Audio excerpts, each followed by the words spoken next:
Film industry में धार्मिक ग्रंथों पर फिल्म बनाने का इतिहास पुराना है। बॉलीवुड में पुराने जमाने की धार्मिक कथाओं को दिखाती कई फिल्में बनी हैं। इन दिनों रामायण पर आधारित फिल्म आदि पुरुष ट्रेंड में है, जिसकी खूब आलोचना हो रही है।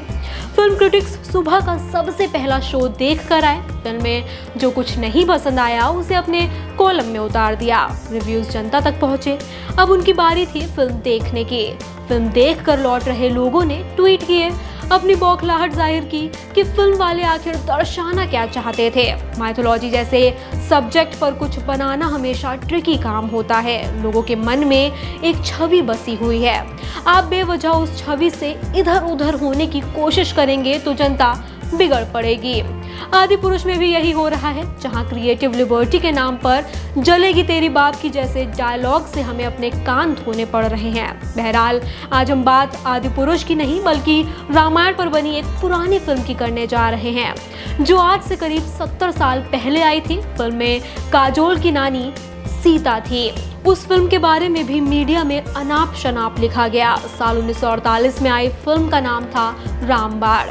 आदि पुरुष और रामबाण की आलोचना में एक मूल फर्क था। आदि पुरुष वालों ने धर्म वाला पक्ष भुनाने की कोशिश की और वो एक्सपेरिमेंट बैकफायर कर गया। वहीं रामबाण का ऐसा कोई इरादा नहीं था। वो फिल्म बिना बात कुछ लोगों की आलोचना का शिकार हुई। ट्विटर चलाते वक्त मेरी नजर द पेपर क्लिप के ट्विटर थ्रेड पर पड़ी। ये एक मीडिया हाउस है। उन लोगों ने रामबाण के बारे में लिखा, वहीं से पता पाकर इस फिल्म के बारे में पढ़ना शुरू किया। मालूम हुआ कि इसे बनाया था विजय भट्ट ने। विजय भट्ट ने ही आगे चलकर बैजू बावरा बनाई थी, वो फिल्म जिसने रातों रात भारत भूषण के तारे को फलक पर बिठा दिया। 40 के दशक में विजय यानी विजू का फोकस माइथोलॉजी फिल्मों पर था। उन्होंने रामायण पर अपनी ट्रायलॉजी बनाई। इसमें पहली फिल्म थी भरत मिलाप, दूसरी थी राम राज्य और आखिरी थी रामबाण। इसमें राम और सीता के रोल में प्रेम अदीप और शोभना समर्थ थे। बताया जाता है कि दोनों को राम और सीता के रूप में खूब पसंद किया गया। उनकी लोकप्रियता का आलम कुछ यूं था कि घरों में लगने वाले कैलेंडरों में सिया राम के रूप में प्रेम और शोभना की फोटो होती थी। अपने समय के दिग्गज विलन रहे चंद्रमोहन रामबाण में रावण बने थे। ये उनकी आखिरी फिल्म थी। बता दें कि के आसिफ की फिल्म मुगले आजम की लीड के लिए भी पहली पसंद चंद्रमोहन ही थे। के आसिफ ने चंद्रमोहन के साथ 10 रील जितनी फुटेज शूट भी कर ली थी, लेकिन उनके देहांत की वजह से के आसिफ को दूसरा नायक ढूंढना पड़ा।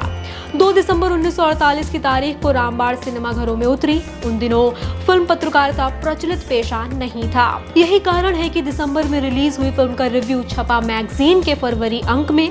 फिल्म इंडिया भारत की शुरुआती फिल्म मैगजीन्स में से एक थी। उन दिनों उसके लिए रिव्यू लिखते थे बाबूराव पटेल।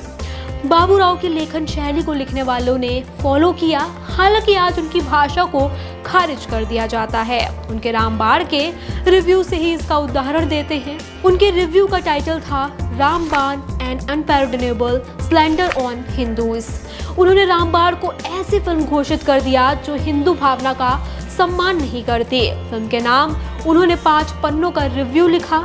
इन पन्नों में ढूंढने पर भी फिल्म के लिए कुछ अच्छा नहीं था। उन्होंने पहली आपत्ति दर्ज करवाई। राम बने प्रेम अदीप के खिलाफ प्रेम की नाक पर कमेंट किया। उनकी कदकाठी का मजाक उड़ाया। लिखा कि राम का चित्रण इतना खराब कैसे हो सकता है। शोभना समर्थ ने जब इस फिल्म की शूटिंग शुरू की थी तब वो 8 महीने प्रेग्नेंट थी। बता दें कि नूतन और तनुजा उनकी बेटियां थी। फिल्म में उनका बेबी बम्प नजर आ रहा था।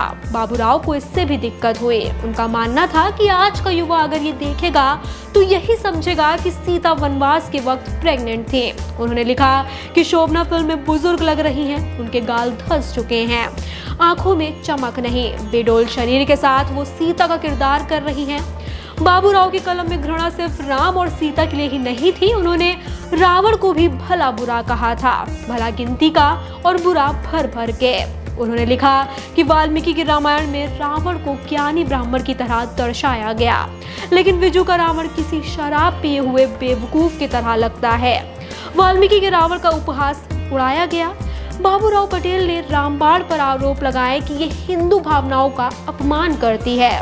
फिल्म को बैन करने की मांग की। अपने रिव्यू की आखिरी कुछ लाइनों में लिखा, जो हिंदू अपने भावनाओं को मानता है उसे ये फिल्म कतई नहीं देखनी चाहिए। रामबाण हो या आदि पुरुष, अपनी कहानी कहने की आजादी सभी को है, फिर चाहे कोई जानबूझकर ही धर्म वाला एंगल भुनाने की कोशिश कर रहा हो। जिस तरह तब रामबाण पर बैन नहीं लगा, ठीक वैसे ही आदि पुरुष पर भी कैंची चलाना सही नहीं।